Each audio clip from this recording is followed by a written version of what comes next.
Paris, 7e arrondissement. Une tour de verre et d'acier S élève vers le ciel gris de novembre.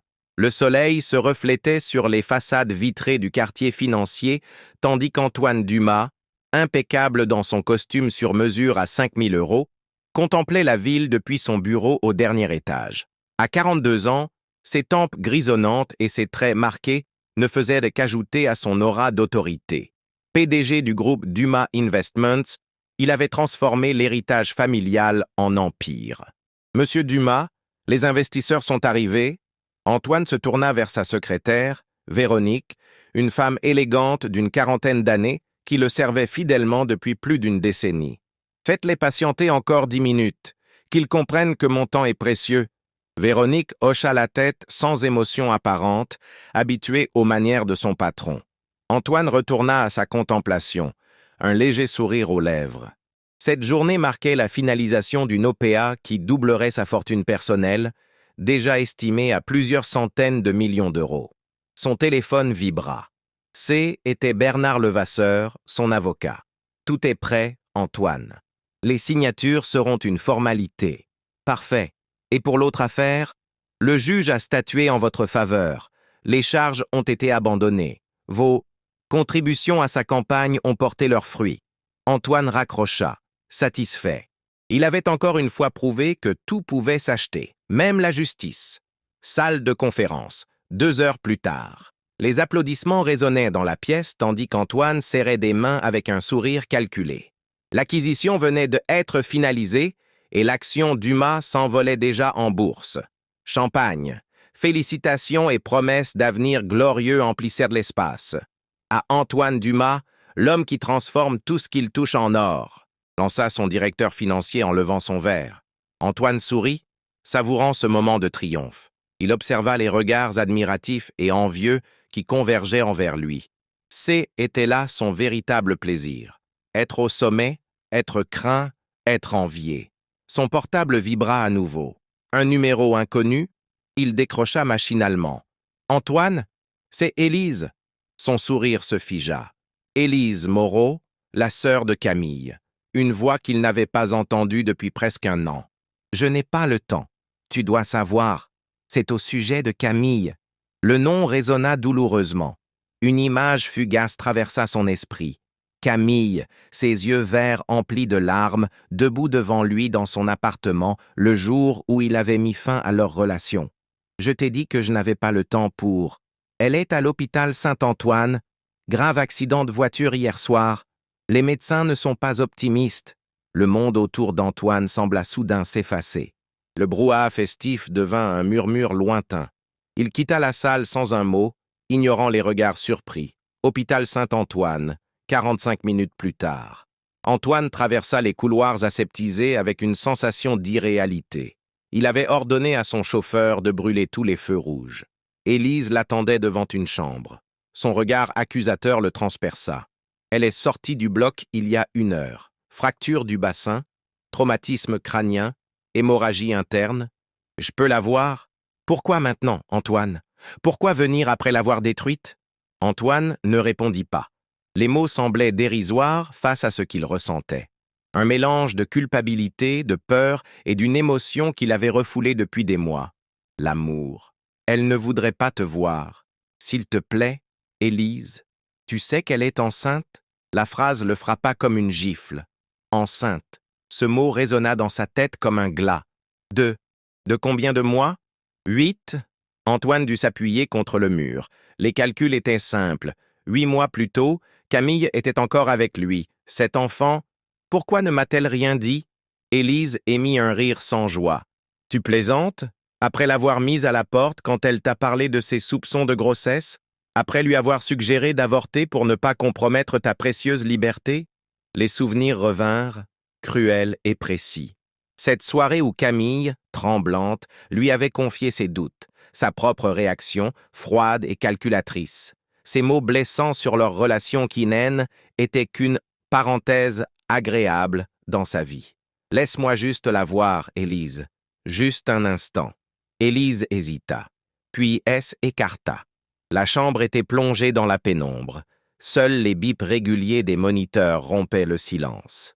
Camille semblait minuscule dans ce lit d'hôpital. Son visage pâle marqué par des ecchymoses. Un tube respiratoire déformant ses lèvres autrefois souriantes. Et son ventre, Antoine sentit sa gorge se nouer à la vue de cette rondeur parfaite sous le drap. Il s'approcha lentement, submergé par une vague d'émotions qu'il n'avait jamais ressentie auparavant. Il tendit la main vers celle de Camille, mais s'arrêta avant de la toucher. En avait-il seulement le droit? « Monsieur ?» Un médecin venait d'entrer dans la chambre. « Vous êtes de la famille ?»« Je suis. » Antoine hésita. Que pouvait-il dire? L'ex-petit ami qu'il avait rejeté?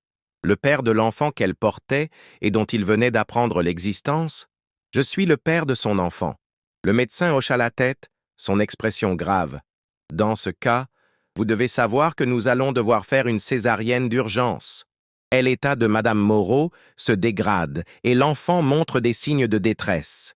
Antoine sentit le sol se dérober sous ses pieds. Va-t-elle survivre? Nous faisons tout notre possible, mais je dois être honnête. Ses chances sont faibles. Le choc a été extrêmement violent. Antoine se tourna vers Camille. Comment en était-il arrivé là? Comment avait-il pu laisser partir la seule personne qu'il avait aimée pour lui-même et non pour sa fortune? Le moniteur cardiaque s'emballa soudain.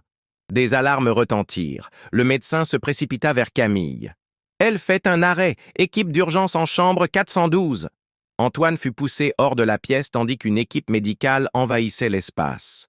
La dernière image qu'il emporta fut celle de Camille, pâle et immobile, alors que les médecins s'affairaient autour d'elle. Couloir de l'hôpital, 3 heures plus tard. Antoine fixait le sol, immobile sur sa chaise inconfortable. Élise, assise plus loin, gardait le silence. Le chirurgien apparut enfin, ôtant son masque. Son expression était indéchiffrable. « Monsieur Dumas ?» Antoine se leva d'un bond. L'enfant va bien.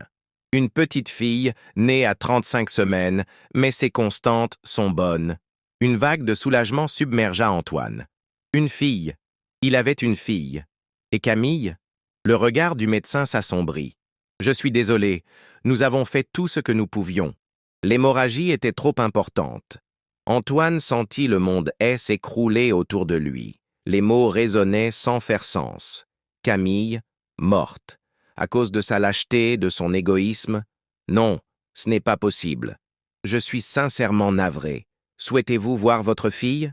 Antoine hocha mécaniquement la tête.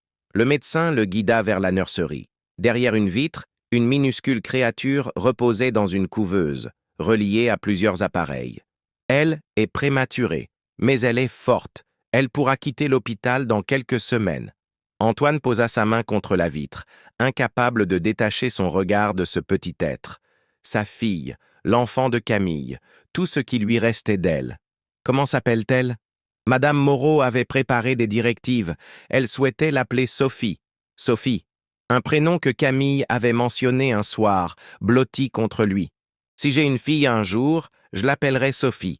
Ça signifie sagesse, la sagesse, ce qui lui avait cruellement manqué. Dans ce couloir d'hôpital, face à cet enfant qu'il n'avait pas désiré, Antoine Dumas, l'homme le plus puissant de Paris, comprit que toute sa fortune ne pourrait jamais racheter ce qu'il avait perdu.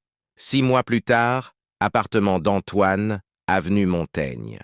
L'aube se levait sur Paris quand Antoine ouvrit les yeux. Comme chaque matin depuis 6 mois, son premier geste fut de se pencher sur le berceau placé près de son lit. Sophie dormait paisiblement, ses petits poings serrés contre sa poitrine. Son visage était celui de Camille, les mêmes traits fins, le même nez légèrement retroussé. Chaque jour, cette ressemblance était à la fois une bénédiction et une torture. Antoine effleura doucement la joue de sa fille. Tout avait changé depuis cette nuit fatidique à l'hôpital. Les réunions du conseil d'administration, les dîners d'affaires, les acquisitions, tout cela semblait désormais appartenir à une autre vie, à un autre homme.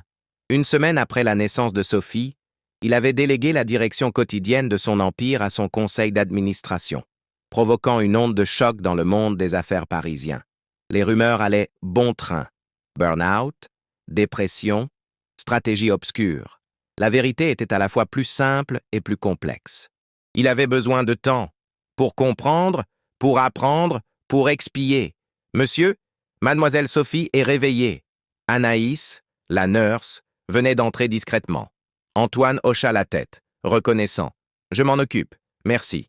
Vous pouvez prendre votre journée. Le regard perplexe d'Anaïs ne lui échappa pas. Le grand Antoine Dumas, changeant lui-même les couches de sa fille. Cette transformation déconcertait son entourage. Resté seul avec Sophie, il la prit délicatement dans ses bras. Elle gazouilla, saisissant son doigt avec une force surprenante. « Bonjour, petit trésor. On va se promener aujourd'hui ?» Montmartre, 2 heures plus tard. Antoine poussait la poussette dans les rues escarpées de Montmartre.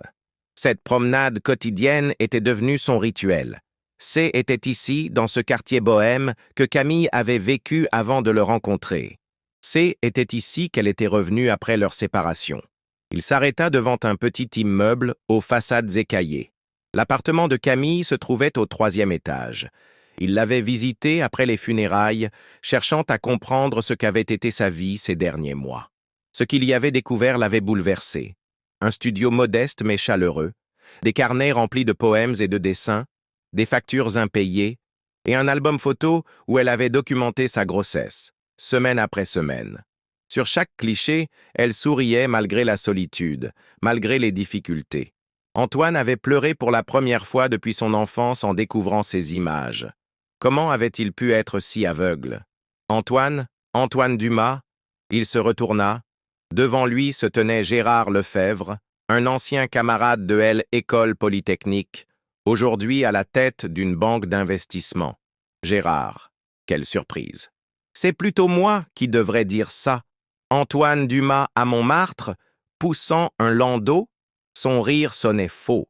Les rumeurs étaient donc vraies. Quelle rumeur? Que tu as perdu la raison. Gérard jeta un regard condescendant vers Sophie. Pour une fille mère qui t'a piégé? Antoine sentit une colère froide l'envahir. Je te conseille de surveiller tes paroles. Allez, Antoine, on se connaît depuis 20 ans. Tu as toujours dit que les enfants étaient un boulet pour un homme d'affaires. Qu'est-ce qui s'est passé? Elle t'a fait boire un filtre d'amour avant de mourir. Le poing d'Antoine S. écrasa sur le visage de Gérard avant même qu'il ait réalisé son geste. L'homme vacilla, stupéfait, une main sur sa mâchoire. Ne parle plus jamais de Camille. Jamais. Antoine reprit sa route, le cœur battant, les jointures douloureuses. Sophie, réveillée par l'altercation, commençait à pleurer. Il s'arrêta, la prit dans ses bras, murmurant des paroles apaisantes. « Pardon, ma chérie, pardon. » Et il réalisa qu'il ne s'adressait pas seulement à Sophie, mais aussi à Camille. Place du Tertre, midi. Antoine S. était assis à la terrasse d'un café, Sophie endormie contre lui dans son porte-bébé. Devant lui, un café refroidissait. Ses pensées tournoyaient. 6 mois de congé sabbatique n'avaient pas suffi à apaiser sa culpabilité. Chaque nuit, il revoyait le visage de Camille, entendait sa voix. Chaque jour, en regardant Sophie, il se demandait quel père il pourrait être pour elle, lui qui n'avait jamais su aimer véritablement. Son téléphone vibra. Bernard Levasseur, son avocat. « Antoine, il faut qu'on parle. Le conseil s'impatiente. Les actionnaires aussi. 6 mois sans PDG. C'est trop long. Je leur ai donné procuration. Ce n'est pas pareil et tu le sais. Des rumeurs circulent sur ton état mental. Certains actionnaires parlent de convoquer une assemblée extraordinaire pour te remplacer. » Antoine sentit une étrange indifférence l'envahir. Cette entreprise qu'il avait bâtie avec acharnement, ses titres de propriété, ses comptes en banque, tout semblait désormais si vide de sens, qu'ils essaient, « Antoine, sois raisonnable, ta fortune est en jeu. » « Ma fortune ?» Antoine observa les touristes qui déambulaient sur la place, les artistes qui peignaient, les enfants qui couraient. Une vie simple, authentique. À quoi sert-elle si je ne sais pas ce qui compte vraiment? Il raccrocha, ignorant les protestations de Bernard. Cimetière de Montmartre, fin d'après-midi. Antoine se tenait devant la tombe de Camille, Sophie endormie dans sa poussette. Une simple pierre de marbre blanc avec son nom et 2 dates trop rapprochées. « J'aurais dû être là, Camille. J'aurais dû te soutenir, te protéger. » Le vent agitait doucement les feuilles des arbres. Antoine s'agenouilla, posant un bouquet de lys blanc, ses fleurs préférées. « Je ne sais pas comment être père. Je ne sais même pas comment être un homme décent. » Il ferma les yeux, submergé par les souvenirs. Camille avait été la seule à voir au-delà du masque du financier impitoyable. La seule à avoir touché son cœur. Tu méritais tellement mieux. Une légère bruine commençait à tomber. Antoine couvrit Sophie d'une couverture et resta un moment encore, laissant la pluie mêler ses larmes. En quittant le cimetière, il remarqua une silhouette familière qui s'éloignait, Élise. Elle venait aussi régulièrement sur la tombe de sa sœur, mais évitait soigneusement de croiser Antoine. Il la rattrapa. « Élise !» Elle se retourna, son expression glaciale. « Que veux-tu ? Je voudrais te parler. À propos de Camille. À propos de Sophie. Tu veux ma bénédiction ? Mon pardon ?» Son ton était acide. « Tu ne les auras pas. Je ne demande rien de tel, je veux juste comprendre. » Élise sembla hésiter, puis désigna un banc sous un arbre.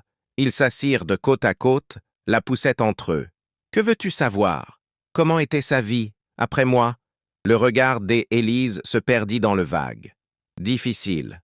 Au début, elle espérait que tu changerais d'avis. Puis elle a compris que était fini.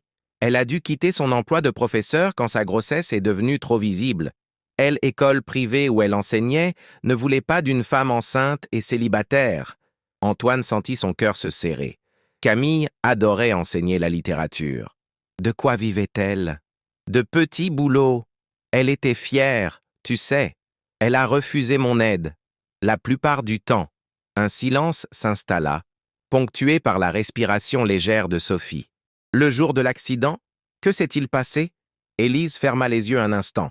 Elle revenait de son travail. Elle avait trouvé un emploi comme agent de nettoyage municipal. Éboueur ? Antoine sentit sa gorge se nouer. Camille, avec son doctorat en littérature, son élégance naturelle, réduite à balayer les rues, elle ne se plaignait jamais. Elle disait que était temporaire, qu'après la naissance. Élise s'interrompit. Un chauffard ivre a grillé un feu rouge. Elle traversait la rue et... Antoine ferma les yeux, assailli par les images de ce qu'avait dû être l'accident. Pourquoi ne m'a-t-elle pas contacté ? Pour l'argent, au moins. Pour l'enfant. Elle te connaissait, Antoine. Elle savait que tu l'aurais payé pour disparaître, pour avorter. Elle préférait la dignité à ton argent. Ces mots le frappèrent comme des coups de poignard, d'autant plus douloureux qu'ils étaient vrais. L'ancien Antoine aurait fait exactement cela. Je l'aimais, tu sais. Je n'ai jamais su le lui montrer, mais je l'aimais. Élise le regarda longuement, cherchant la vérité dans ses yeux. Prouve-le. Pas à moi, pas à sa mémoire. Prouve-le à Sophie. Sois le père qu'elle mérite. Elle se leva, jetant un dernier regard à sa nièce endormie.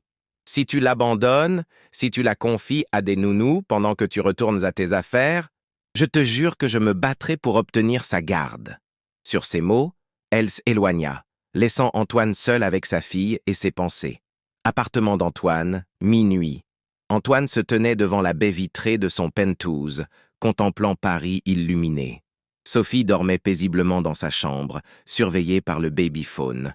Sur la table basse reposait un dossier que Bernard lui avait fait livrer. Le compte-rendu de la dernière réunion du conseil d'administration, des rapports financiers, des projets d'acquisition. Il n'y avait pas touché. À côté, un autre document attendait sa signature, sa lettre de démission officielle de son poste de PDG. Son téléphone vibra. Un message de sa mère, qui vivait désormais à Monaco. « Antoine, les journaux parlent d'une crise au sein de Dumas Investments. Que se passe-t-il ? As-tu besoin d'aide ?» Antoine sourit tristement.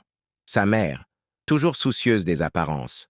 Elle avait à peine réagi à l'annonce de l'existence de Sophie, se contentant d'envoyer un cadeau coûteux par coursier. Il ne répondit pas. Son regard tomba sur une photo de Camille, la seule qu'il avait gardée visible. Prise lors d'un week-end à Deauville, elle riait, les cheveux au vent, son écharpe rouge vif contrastant avec le ciel gris de la Manche. Il avait passé sa vie à accumuler pouvoir, argent, propriété, conquête. Jamais il n'avait appris à donner. Camille avait été la seule à lui montrer ce que signifiait l'amour véritable, et il l'avait rejeté. La décision qu'il avait laissé mûrir ces derniers jours se cristallisa soudain. Il prit son téléphone et composa un numéro. « Bernard ? C'est Antoine. J'ai besoin que tu prépares des documents. Enfin, Tu reviens à la raison? Je veux créer une fondation, au nom de Camille Moreau, pour aider les mères célibataires en difficulté. Je veux y transférer 80% de mes actions Dumas Investments. Un silence stupéfait suivit. Antoine, c'est de la folie. C'est plus d'1 milliard d'euros. Je sais, mais que vas-tu faire? Comment vas-tu vivre? Antoine regarda à nouveau la photo de Camille. Je vais retrouver l'essentiel. Il raccrocha, ignorant les protestations de Bernard. Demain commencerait sa nouvelle vie. Une vie où l'argent ne serait plus sa boussole. Une vie digne du père que Sophie méritait. Une vie qui honorerait la mémoire de Camille. Et pour la première fois depuis des mois, Antoine Dumas ressentit un début de paix. 1 an plus tard, Paris, 18e arrondissement. Le réveil sonna à 5 heures. Antoine émergea instantanément du sommeil, une habitude acquise depuis des mois. Il se leva silencieusement pour ne pas réveiller Sophie, qui dormait dans la petite chambre adjacente. L'appartement qu'il partageait désormais était modeste, 2 pièces sous les toits, dans un immeuble ancien de Montmartre. Rien à voir avec le penthouse luxueux d'avenue Montaigne, vendu depuis longtemps. Antoine prépara du café, observant la rue qui éveillée par la fenêtre. Des commerçants installaient leurs étals. Une boulangère relevait son rideau métallique, les premières voitures traversèrent le quartier. Son regard tomba sur l'uniforme orange accroché près de la porte. Son uniforme de la propreté de Paris. Après la création de la fondation Camille Moreau, il avait pris la décision la plus radicale de sa vie, postuler comme agent d'entretien municipal. Le même travail que Camille avait été contrainte d'accepter avant l'accident. Les premiers mois avaient été un enfer. Lui, l'ancien maître de la finance, se levant avant l'aube pour balayer les rues, vider les poubelles, nettoyer les déjections canines. Son corps, habitué au confort, s'était rebellé contre les douleurs musculaires, les ampoules aux mains, épuisement. Les regards moqueurs de ses collègues n'avaient pas aidé. Qui était ce quadragénaire aux manières distinguées qui parlait comme un livre et s'obstinait à faire un travail pour lequel il n'était manifestement pas fait? La rumeur était rapidement répandue. Antoine Dumas, l'ex-milliardaire devenu balayeur. Certains journaux avaient publié des articles sarcastiques, évoquant une crise de la quarantaine ou une expérience sociale excentrique. Mais Antoine avait tenu bon. Chaque jour de travail était une pénitence, un hommage à Camille. Le babillage de Sophie le tira de ses pensées. Sa fille, désormais âgée de 18 mois, se tenait debout dans son lit, un large sourire illuminant son visage. « Papa, papa !» Antoine la prit dans ses bras, son cœur fondant comme chaque matin devant ce petit visage qui ressemblait tant à celui de sa mère. « Bonjour, ma princesse. Tu as bien dormi ?» Sophie acquiesça vigoureusement, puis pointa du doigt l'uniforme orange. « Papa travaille? »« Oui, papa va travailler. Et toi, tu vas aller chez mamie Josette. » Josette était leur voisine de palier, une septuagénaire énergique qui gardait Sophie pendant qu'Antoine travaillait. Un arrangement informel qui fonctionnait mieux que toutes les nurses professionnelles qu'il avait engagées auparavant. Rue de Paris, 6h30.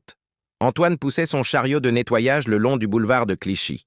Le soleil se levait à peine, illuminant les façades historiques. À cette heure, les touristes dormaient encore, et seuls quelques noctambules attardés traversèrent son chemin. « Hey, Dumas !»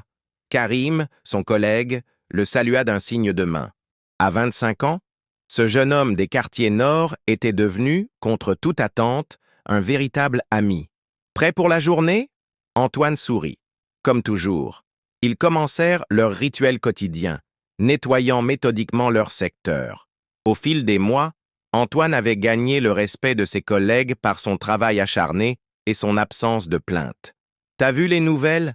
demanda Karim en vidant une poubelle. « Ils parlent encore de toi. » Antoine soupira. Le magazine économique Capital venait de publier un dossier intitulé « Que devient Antoine Dumas? Histoire d'une chute vertigineuse. Je ne lis plus la presse. Ils disent que t'aurais pu revenir, que le conseil te voulait. Pourquoi t'as pas repris ton job de grand patron? » Antoine s'arrêta un instant, appuyé sur son balai. « Tu te souviens de ce que je t'ai dit sur Camille ?»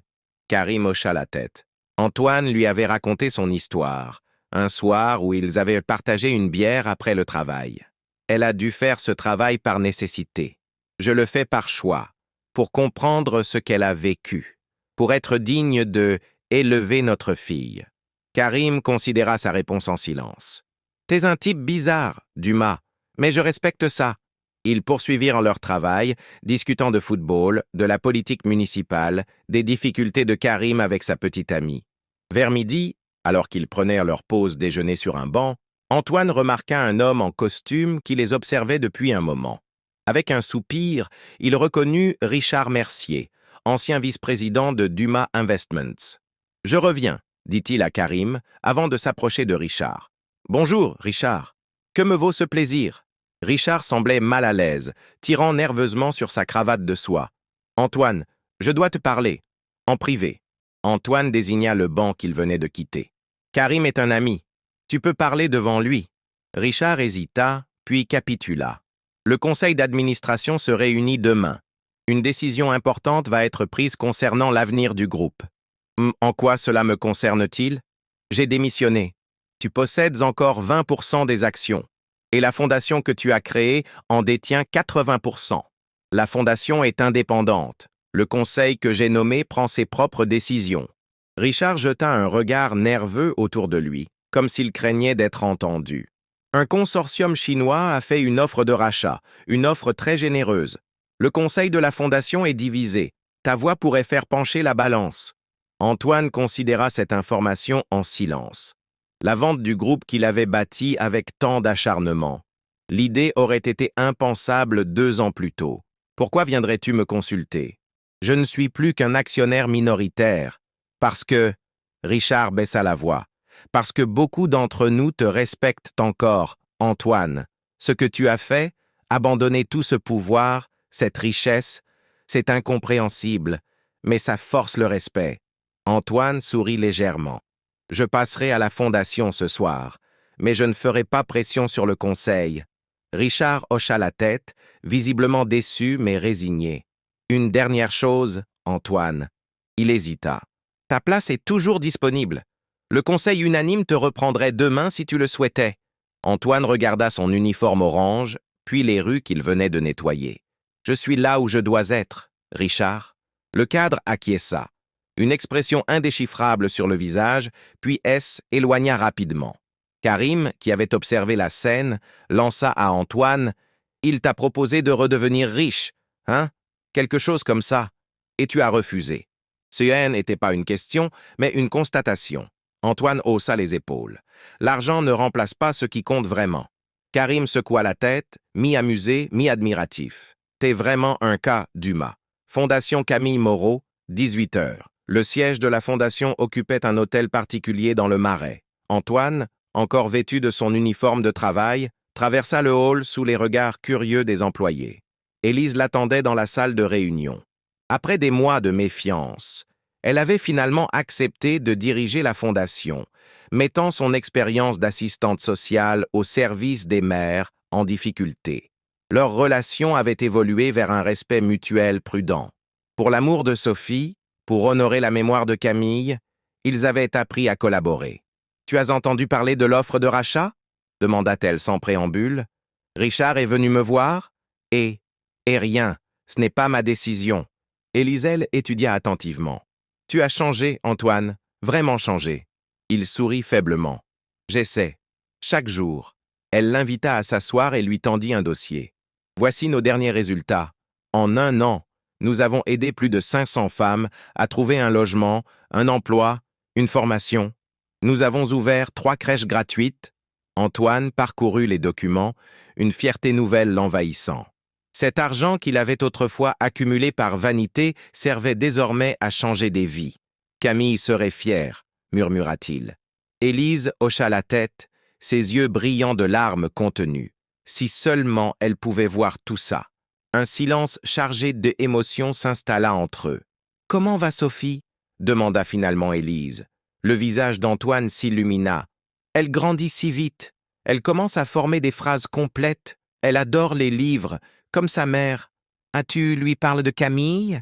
Tous les jours. Je lui montre des photos. Je lui raconte des histoires. Je veux qu'elle connaisse sa mère. » Élise sembla satisfaite. « Tu viens dîner dimanche?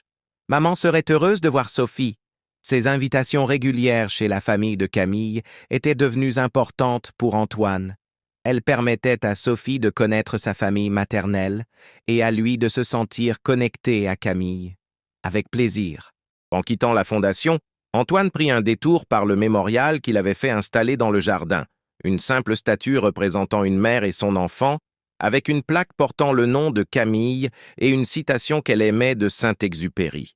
On ne voit bien qu'avec le cœur, l'essentiel est invisible pour les yeux. Il effleura la plaque du bout des doigts. Je commence à comprendre, Camille.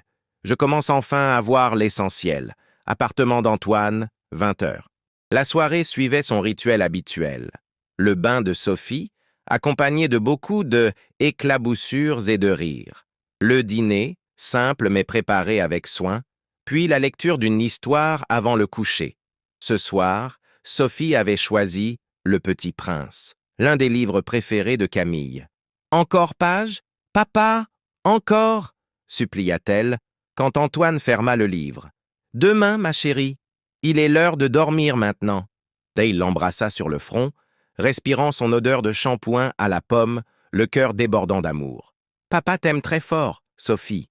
Sophie aime papa très fort aussi. » Une fois la petite endormie, Antoine se retrouva seul dans le salon. Sur son téléphone, plusieurs messages attendèrent une réponse. Bernard, son ancien avocat, lui demandait son avis sur l'offre chinoise. Sa mère l'invitait à Monaco. Un journaliste sollicitait une interview. Il ignora tous ces messages et ouvrit son ordinateur portable. Le soir, quand Sophie dormait, il travaillait sur un projet personnel.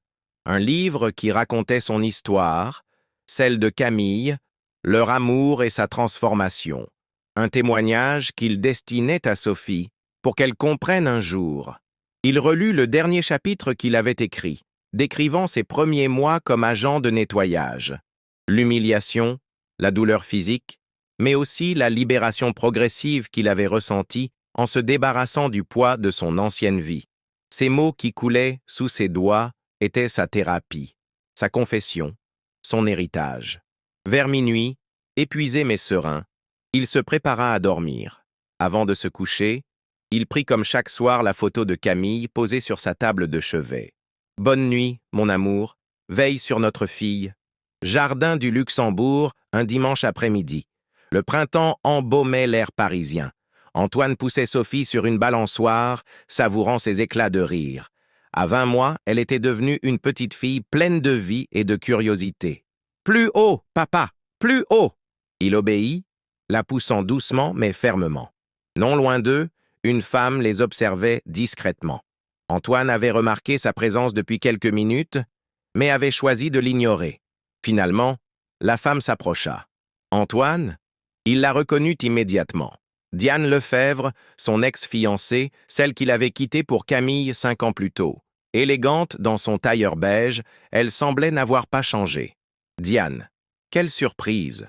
J'ai cru te reconnaître, mais je n'étais pas sûr. » Son regard s'attarda sur Sophie. « C'est ta fille? » ?»« Oui, elle s'appelle Sophie. » Un silence gêné s'installa. Leur rupture avait été houleuse. Diane, issue comme lui de la haute société parisienne, avait mal accepté d'être abandonnée pour une simple professeure de littérature. J'ai lu les articles, bien sûr. Tout Paris ne parle que de ça. Antoine Dumas devenu balayeur. Son ton oscillait entre condescendance et curiosité. « Et toi, que deviens-tu » demanda Antoine, détournant la conversation. « Je dirige la branche européenne de la Maison Lefebvre. Mon père a pris sa retraite l'année dernière. À la Maison Lefebvre, l'une des plus grandes maisons de haute couture française, un mariage entre Diane et lui aurait été l'alliance de 2 dynasties parisiennes. C'était du moins ainsi que leurs familles respectives l'avaient envisagé. Félicitations ! Sophie commençait à s'impatienter sur sa balançoire. « Papa, regarde, cygne !» Elle pointait du doigt les oiseaux blancs qui glissaient sur le bassin. « Tu veux aller les voir, ma puce ?» Il la détacha de la balançoire et la prit par la main. « Excuse-moi, Diane, le devoir m'appelle ?»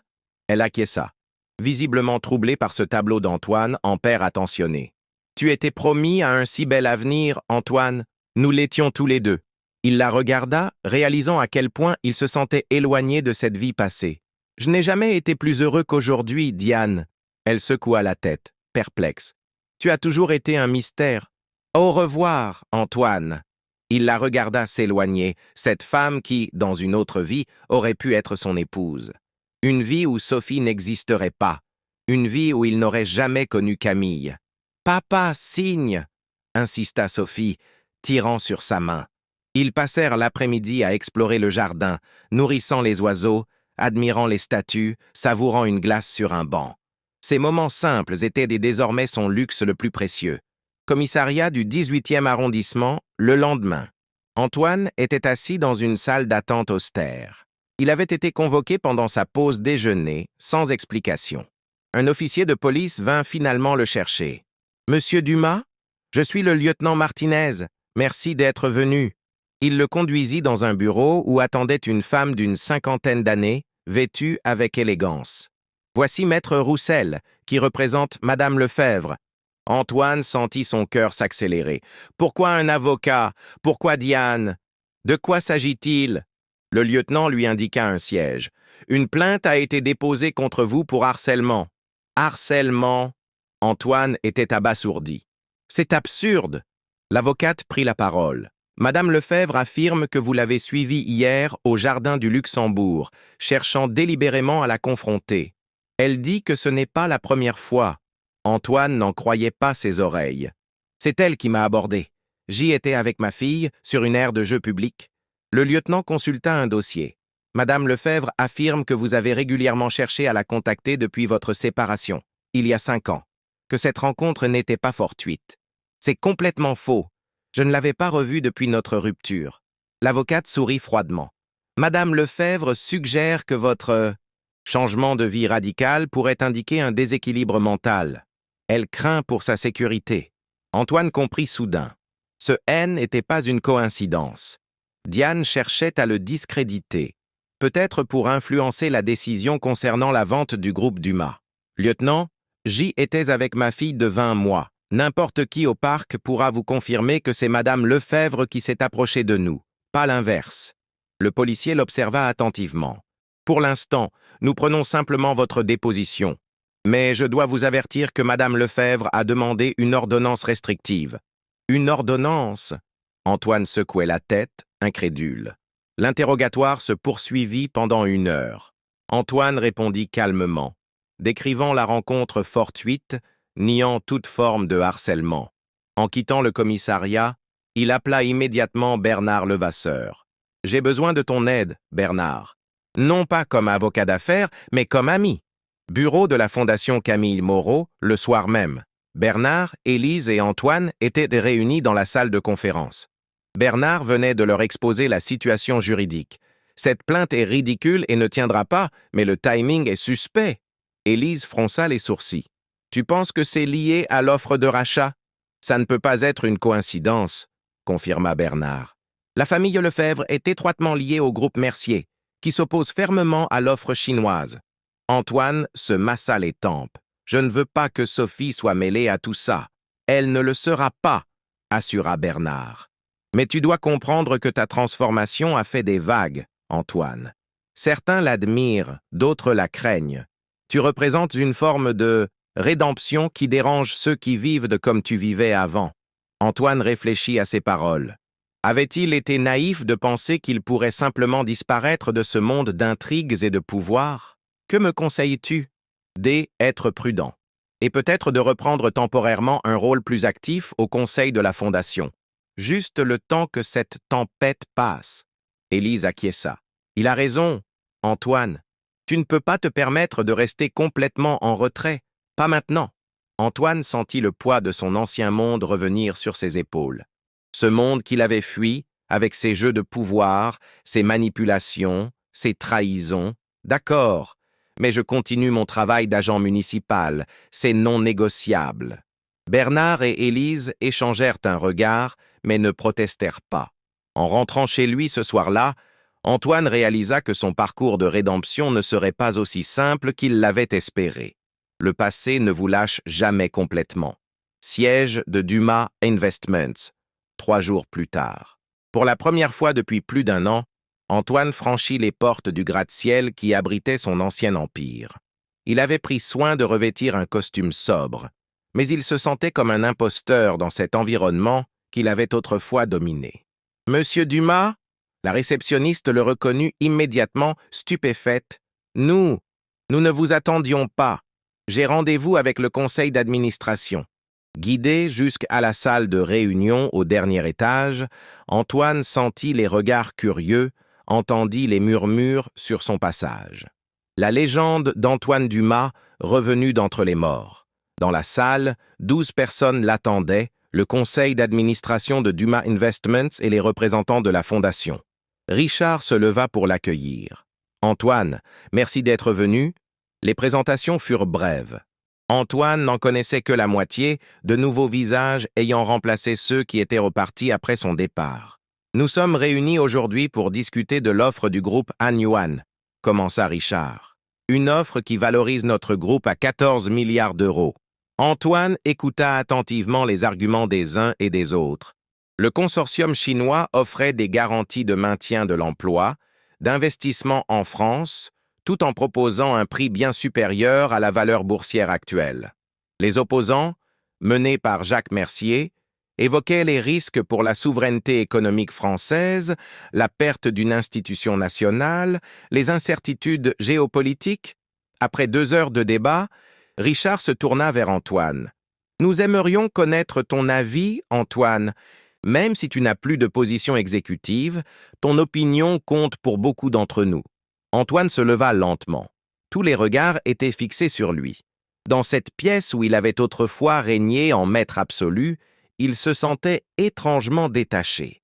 Quand j'ai créé la fondation Camille Moreau, j'ai fait le choix de lui confier la majorité des actions de ce groupe, pas seulement pour financer ses activités, mais aussi par conviction qu'une entreprise peut avoir un impact positif sur la société. Il fit une pause, observant les visages attentifs.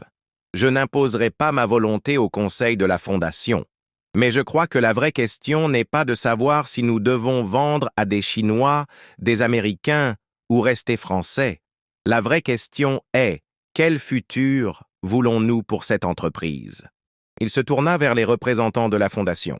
Si ce rachat permet de créer plus d'emplois, de financer davantage de programmes sociaux, d'améliorer la vie de plus de familles en difficulté, alors je le soutiens. Si, au contraire, il ne sert que à enrichir des actionnaires déjà fortunés, je m'y oppose. Un silence suivit ces paroles. Ce n'était pas le discours financier qu'ils attendaient. Jacques Mercier émit un rire sarcastique. « Tu as vraiment changé, Antoine. Ou plutôt, tu joues bien ton nouveau rôle. Le riche repenti, le milliardaire devenu balayeur, c'est très touchant. » Antoine ne se laissa pas déstabiliser. « Ce n'est pas un rôle, Jacques, c'est un choix. Un choix que j'ai fait en découvrant ce qui compte vraiment dans la vie. Et ce serait quoi ?» insista Mercier. Provocateur. Antoine pensa à Sophie, à Camille, à ses collègues agents de nettoyage, aux femmes aidées par la fondation. L'amour, le service, l'humilité. Des choses que l'argent ne peut pas acheter. Richard intervint, sentant la tension monter. « Je propose que nous reportions le vote à la semaine prochaine. Que chacun réfléchisse aux paroles d'Antoine. » En quittant l'immeuble, Antoine fut abordé par une jeune femme qu'il ne connaissait pas. « Monsieur Dumas, Sandrine Vallet, du service marketing, je voulais juste vous dire que votre discours là-haut, il m'a touché. J'ai eu un enfant seul l'année dernière. Votre fondation m'a aidé à trouver une crèche. Je n'aurais pas pu garder mon emploi sans cela. » Émue, elle lui serra la main avant de s'éloigner rapidement. Antoine resta immobile un instant, bouleversé par ce témoignage inattendu. Dans son ancienne vie, il n'aurait probablement jamais adressé la parole à cette jeune employée. Aujourd'hui, son témoignage valait plus que toutes les fortunes du monde. Dans la rue, quelques minutes plus tard, Antoine marchait vers la station de métro quand une limousine noire s'arrêta à sa hauteur. La vitre se baissa, révélant le visage de Jacques Mercier. « Monte, Antoine, nous devons parler. » Méfiant, Antoine hésita. « Je préfère marcher. Il s'agit de ta fille et de cette plainte ridicule pour harcèlement. » Le cœur d'Antoine manqua un battement. Il monta dans la voiture. À l'intérieur, Jacques lui servit un verre de whisky que l'ancien PDG refusa. « Oh, allons droit au but », commença Mercier. « Cette histoire avec Diane Lefebvre peut disparaître aussi vite qu'elle est apparue, mais j'ai besoin de ton soutien contre la vente. » Antoine le dévisagea, incrédule. « Tu avoues donc que c'est une manipulation ?» Mercier haussa les épaules. « Disons que j'ai eu une conversation avec son père. Les Lefebvre sont des alliés précieux. Et qu'est-ce qui te fait croire que je céderai à ce chantage? Parce que tu as tout à perdre, Antoine. Cette plainte n'est que le début. Nous pourrions remettre en question ta capacité à élever ta fille, une évaluation psychologique, une enquête sociale. » Antoine sentit une rage froide l'envahir. « Tu me menaces? Je t'offre une porte de sortie. Oppose-toi publiquement à la vente, et tous ces problèmes disparaîtront. » Antoine se pencha vers Mercier, sa voix dangereusement calme. « Je vais te dire ce qui va se passer, Jacques. D'abord, tu vas retirer ces menaces. Ensuite, tu vas faire en sorte que cette plainte absurde soit abandonnée. Parce que si tu t'en prends à ma fille, si tu essaies de nous séparer... » Il laissa sa phrase en suspens, mais son regard était suffisamment éloquent. Mercier, surpris par cette intensité, recula légèrement. « Tu n'es plus en position de force, Antoine. Tu n'es plus qu'un balayeur. C'est là que tu te trompes. Je n'ai plus rien à perdre, sauf ma fille.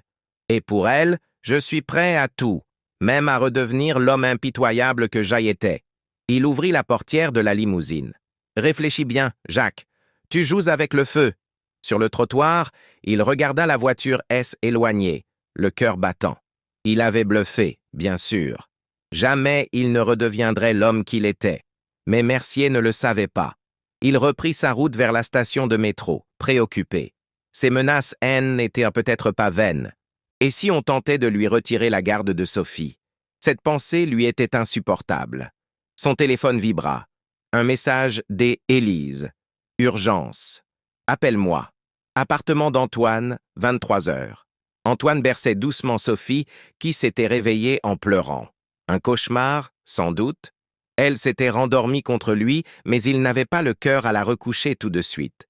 La journée avait été éprouvante. L'appel urgent d'Élise concernait de nouvelles complications. Un journal à scandale prévoyait de publier un article sur sa vie avec Camille, avec des témoignages douteux et des insinuations malveillantes. Bernard avait réussi à obtenir une injonction temporaire, mais le mal était fait. La machine médiatique S était remise en marche, et Antoine Dumas redevenait, malgré lui, une figure publique. Son téléphone vibra.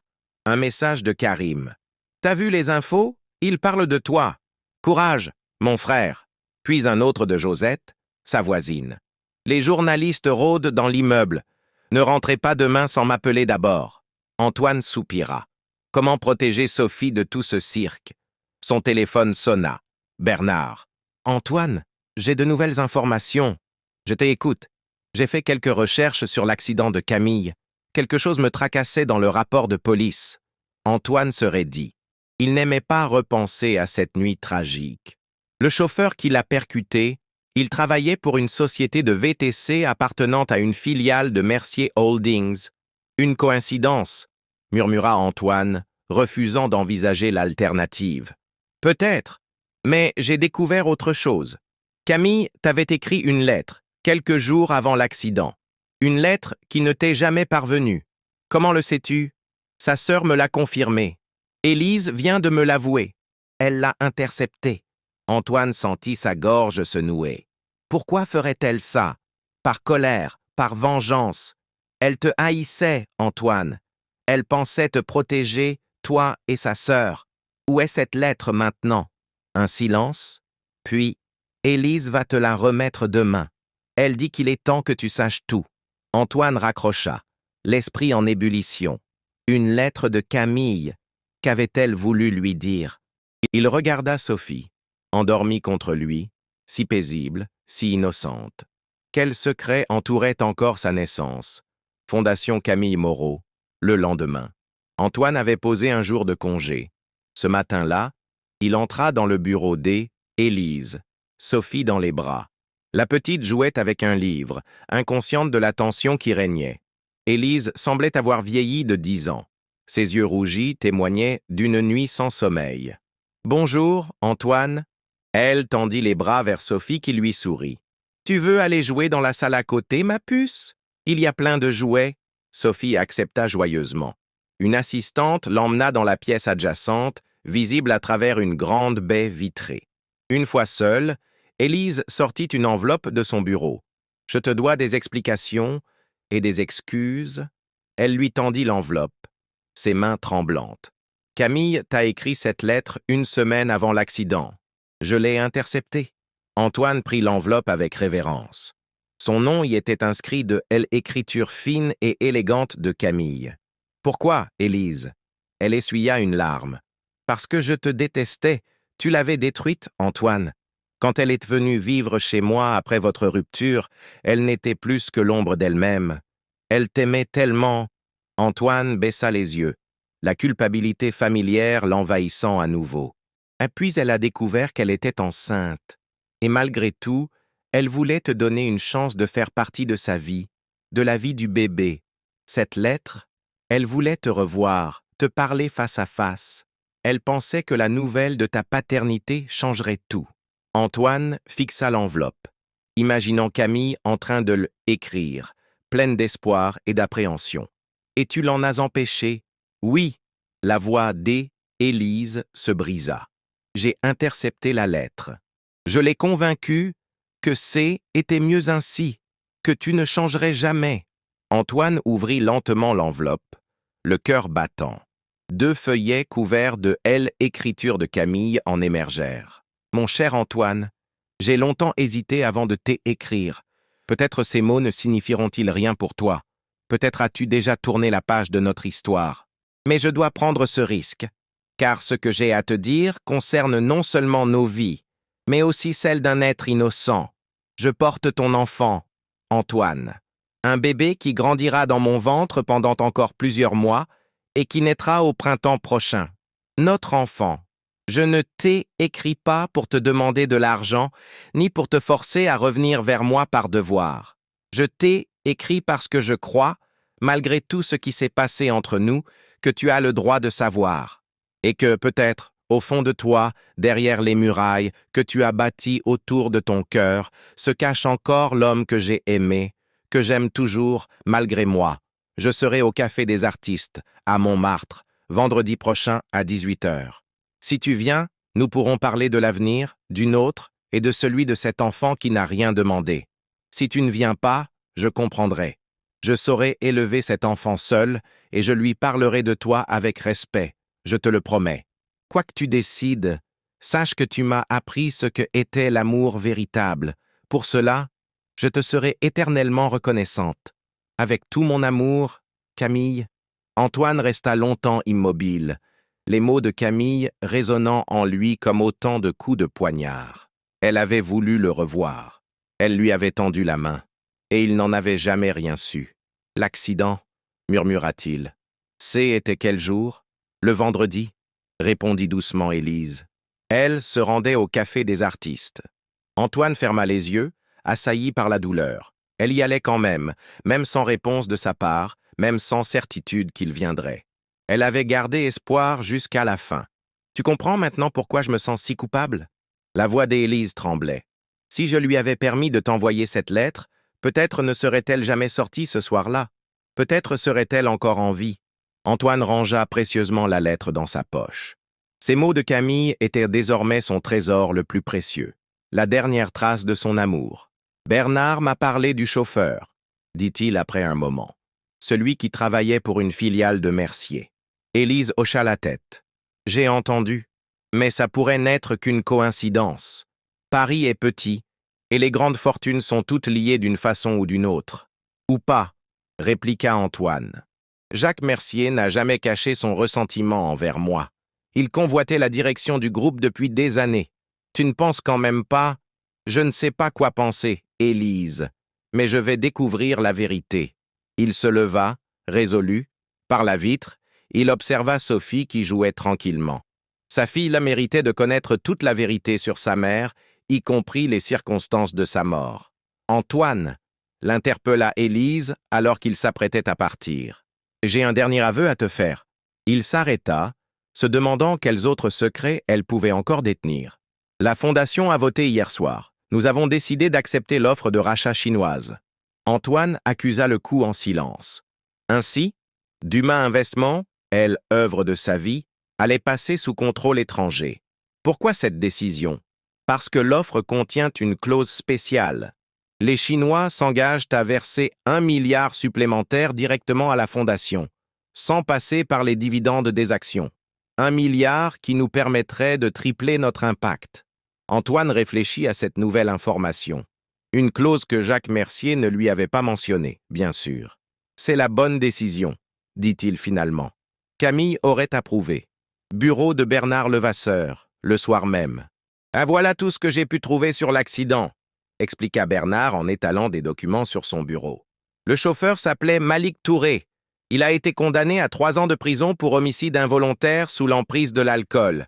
Antoine parcourut le dossier. Où est-il maintenant? Libéré il y a 6 mois pour bonne conduite. Il travaille comme chauffeur de taxi à Marseille. Je dois lui parler. Bernard ajusta ses lunettes, perplexe. Qu'espères-tu découvrir, Antoine? Je ne sais pas, mais je dois comprendre ce qui s'est réellement passé cette nuit-là. L'avocat soupira. Même si Mercier était impliqué d'une façon ou d'une autre, prouver quoi que ce soit après tout ce temps, ce n'est pas pour la justice, Bernard, c'est pour moi, pour Sophie, pour Camille. Devant la détermination de son ami, Bernard céda. D'accord, mais laisse-moi t'accompagner. Les journalistes te traquent et Mercier a des yeux partout. Antoine accepta. Ensemble, ils organisèrent rapidement leur voyage à Marseille, prévu pour le lendemain. Antoine confia Sophie à Josette pour la nuit, expliquant qu'une urgence familiale nécessitait son absence. Avant de partir, il relut une fois encore la lettre de Camille, ses doigts caressant l'écriture comme pour toucher un peu de l'âme qu'elle y avait mise. Puis il déposa un baiser sur le front de sa fille endormie. « Je te promets de découvrir la vérité, ma chérie, pour ta maman, pour nous, Marseille. » Le lendemain midi.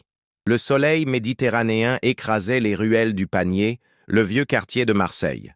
Antoine et Bernard avaient localisé Malik Touré dans un petit appartement près du Vieux-Port. L'homme qui leur ouvrit semblait usé prématurément. La quarantaine creusée, le regard fuyant, il les fit entrer avec méfiance. « Monsieur Dumas ?» Il semblait incrédule. « Quand votre avocat a appelé, je n'y croyais pas. » Antoine observa l'appartement modeste mais propre. Sur un mur, une photo de famille, Malik avec une femme et 2 enfants adolescents. « Merci de nous recevoir, monsieur Touré. » L'homme leur servit du thé à la menthe, ses mains légèrement tremblantes. « Vous êtes venu pour l'accident? Pour, votre compagne? »« Oui, j'ai besoin de comprendre ce qui s'est passé cette nuit-là. » Malik baissa les yeux. « J'ai purgé ma peine, monsieur. J'ai tout perdu à cause de cette erreur. Mon travail, ma femme, le respect de mes enfants. Je ne suis pas ici pour vous juger ou vous punir davantage, » le rassura Antoine.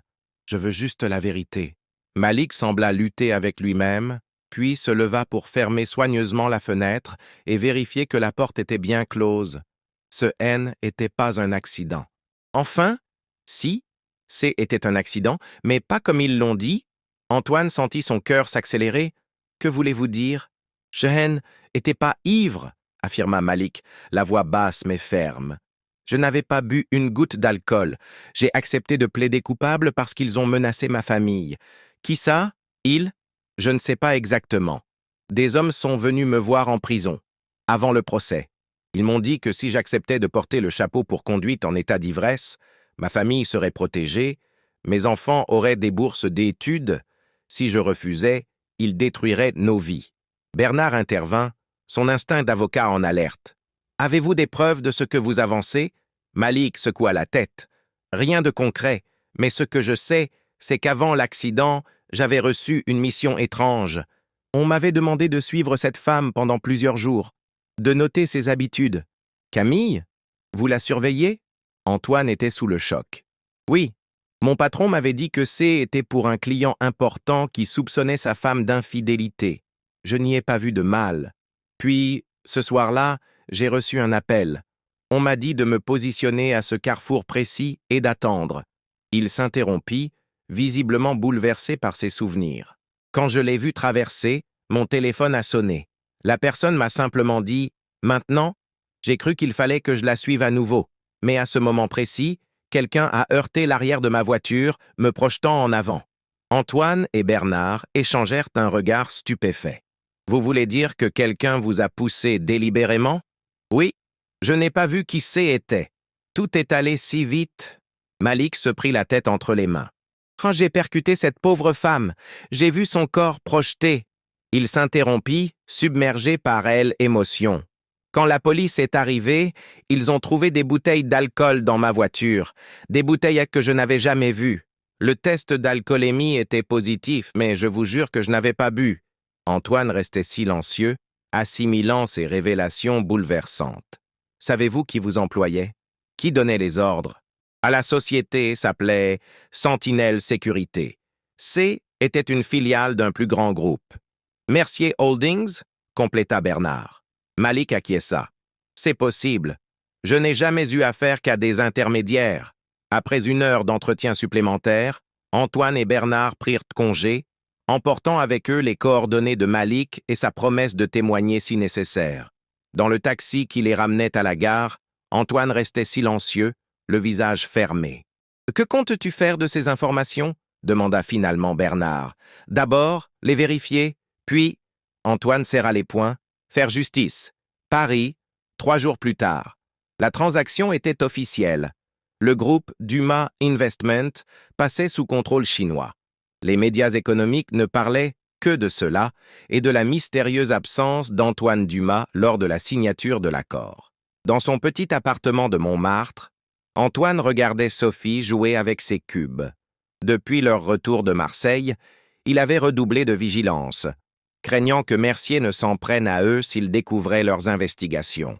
Bernard avait travaillé jour et nuit pour recouper les informations de Malik Touré. Il avait découvert que Sentinelle Sécurité avait été dissoute juste après l'accident, ses archives mystérieusement disparues dans un incendie. Mais l'avocat avait réussi à retrouver d'anciens employés qui confirmaient avoir participé à la surveillance de Camille sur ordre de leur hiérarchie. « Papa, regarde !» Sophie avait construit une tour impressionnante avec ses cubes. « C'est magnifique, ma chérie. Tu es très douée. » Il la prit dans ses bras, la serrant contre lui. Chaque jour qui passait renforçait sa détermination. Sophie méritait la vérité et Camille méritait justice. Son téléphone vibra. Un message d'« Élise. Viens à la fondation immédiatement. Mercier est là. Il demande à te voir. » Antoine sentit l'adrénaline monter.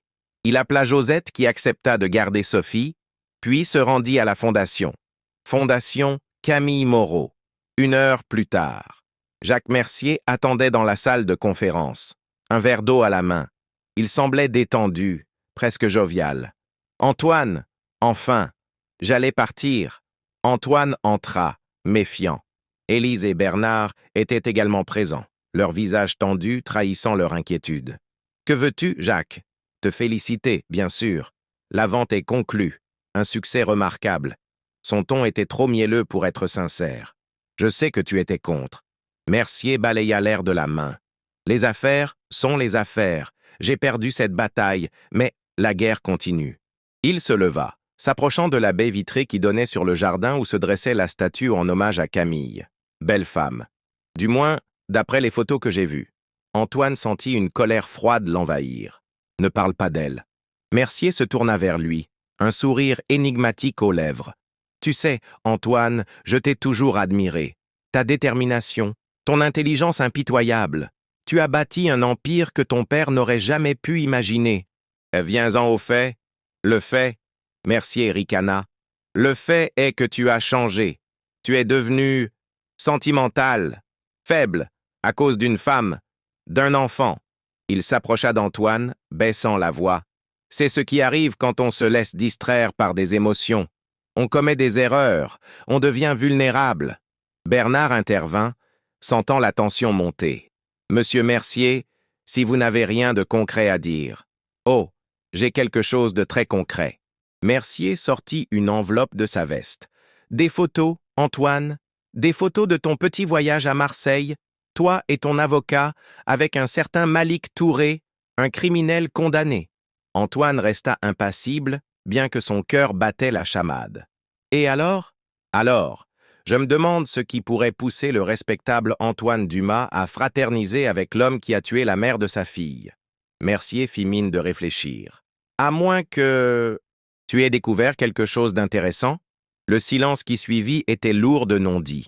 Élise, qui elle n'était pas au courant des découvertes à Marseille, regardait alternativement Antoine et Mercier, confuse. « Je sais tout, Jacques, » dit finalement Antoine. « Je sais que tu as fait surveiller Camille. Je sais que l'accident était orchestré. » Mercier éclata de rire. Des accusations fantaisistes. Basées sur quoi? Le témoignage d'un chauffeur alcoolique? Qui croirait ça? Oh, la police, peut-être? Ou les médias? Ou le conseil d'administration de Mercier Holdings? Mercier perdit son sourire. Tu joues à un jeu dangereux, Antoine. Ce n'est pas un jeu pour moi, c'est la vie de la mère de ma fille. Un silence tendu s'installa. Puis Mercier soupira, comme s'il prenait une décision difficile. Ce n'était pas supposé se passer comme ça, tu sais. L'accident, était juste censé être un avertissement. Antoine sentit son sang se glacer. Était un aveu. Un avertissement? Tu étais distrait, préoccupé par cette femme, sa grossesse. Tu commençais à négliger l'entreprise. Des rumeurs circulaient sur ton état mental, tes priorités changeantes. Mercier parlait maintenant comme s'il se justifiait. Je voulais juste lui faire peur, la convaincre de éloigner de toi, pour ton bien, pour celui de l'entreprise. Personne ne devait être blessé. Juste un petit accident, une voiture qui frôle un piéton. Mais ça a mal tourné, compléta Antoine, la voix tremblante de rage. Le chauffeur a paniqué. Il a freiné trop tard. Ou elle a bougé au mauvais moment. Je ne sais pas. Quand j'ai appris qu'elle était morte, Mercier s'interrompit, semblant réellement troublé. Tu n'as pas cherché à m'avertir. Tu m'as laissé dans l'ignorance. Tu as manipulé le chauffeur, falsifié des preuves. Pour te protéger, s'exclama Mercier. Mais si le scandale avait éclaté, ça aurait détruit le groupe. Me protéger? Antoine était incrédule. Tu as tué la femme que j'aimais, la mère de ma fille. Bernard tenta de calmer la situation, conscient de la gravité des aveux de Mercier. Monsieur Mercier, je vous conseille de ne plus rien dire sans la présence de votre avocat. Mais Mercier l'ignora, fixant Antoine. Qu'est-ce que tu comptes faire maintenant, Antoine? Me dénoncer? Ruiner ma réputation? Détruire ma famille comme j'ai détruit la tienne? Le silence qui suivit était assourdissant. Antoine regardait cet homme qu'il avait côtoyé pendant des années, cet homme dont l'ambition avait coûté la vie à Camille. Non, dit-il, finalement. La vengeance ne ramènera pas Camille. Elle n'effacera pas la douleur de Sophie grandissant sans sa mère. Mercier semblait confus. Alors quoi? Je veux que tu avoues, publiquement, que tu assumes tes actes devant la justice, que tu présentes tes excuses à la famille de Camille et que tu indemnises Malik Touré pour avoir ruiné sa vie. Mercier rit, incrédule. Tu es naïf, Antoine. Je nierai tout. Ce sera ta parole contre la mienne. À cet instant, Bernard sortit son téléphone. Pas exactement. Notre conversation vient d'être enregistrée. Mercier pâlit. C'est illégal. Ça ne tiendra jamais devant un tribunal. Peut-être, concéda Bernard. Tant mais le tribunal de l'opinion publique n'a pas les mêmes règles, et je suis certain que le conseil d'administration de Mercier Holdings sera très intéressé par cet enregistrement.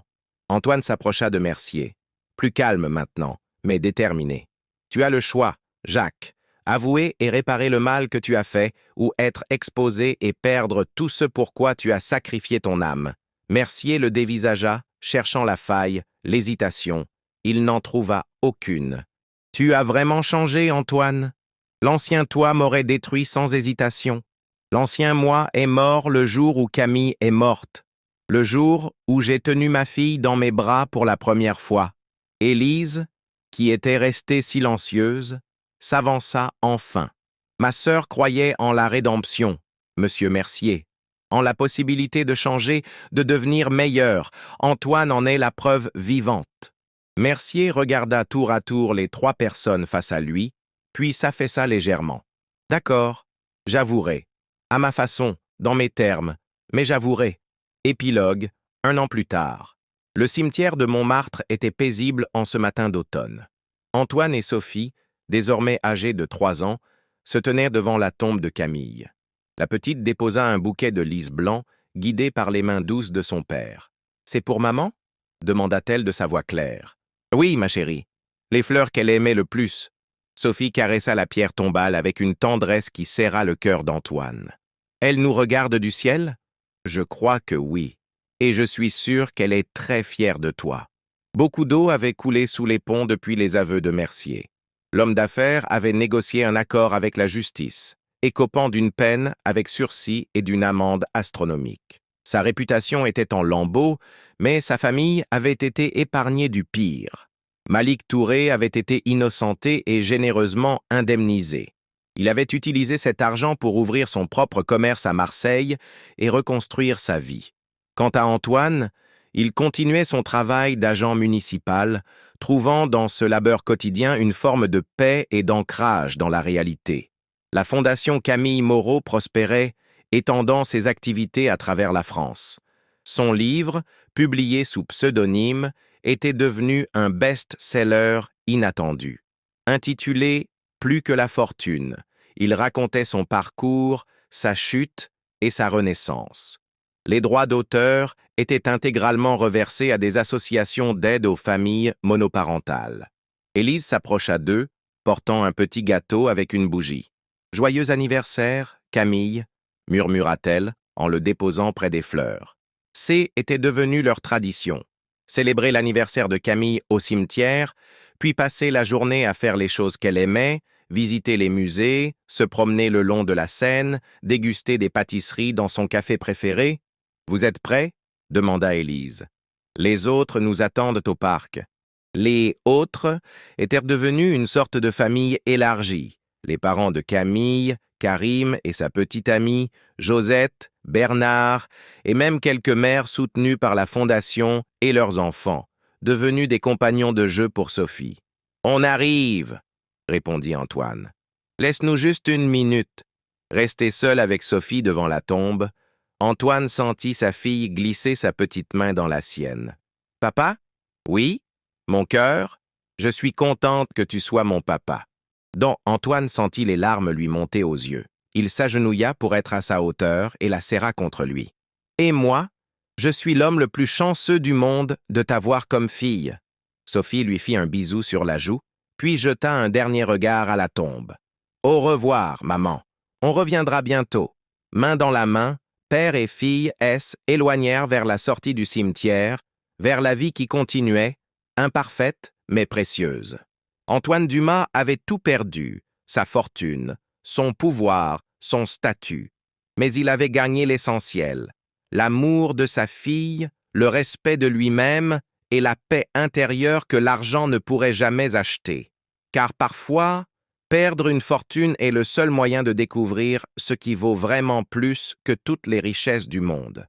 La vraie richesse d'un homme se mesure non à ce qu'il possède, mais à ce qu'il a appris à vivre sans.